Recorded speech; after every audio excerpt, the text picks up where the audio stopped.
Minister, on the 20th of April, I asked you or your department to provide me with detail on all consultant contracts of public bodies, and that included RTE.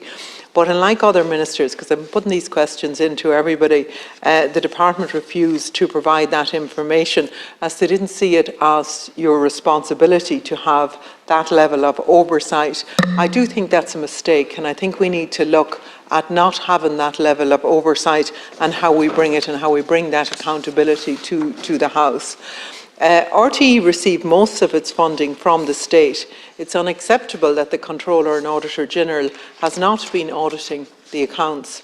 There are universities in the state that rely less on state funding and are just as autonomous and are still audited every year by the Controller and Auditor General. Private consulting firms have proven time and time again that they are simply unreliable and not up to the task of protecting public money in the way that we need it to be protected. It's hugely concerning that a slush fund and a secret payments could go under the radar at the organisation the size of and importance of RTE. We need a root and branch review of how public bodies are governed beyond just RTE. There are hundreds of commercial and non-commercial state bodies covered by a large body of legislation, and what ties them all together and provides overarching governance is the Code of Practice for the governance of state bodies.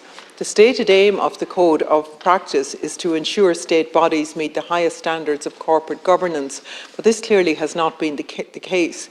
A culture of secrecy and unaccountability appears to prevail. The Code of Practice for the governance of state bodies requires all organisations, commercial and non-commercial, to report the aggregate pay bill.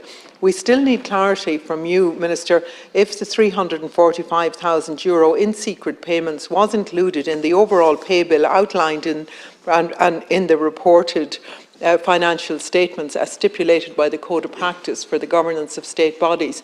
Those financial reports that the bodies are obliged to provide is really important. If those payments are not included under pay in the financial statement, it raises serious concerns in this House. Thank you.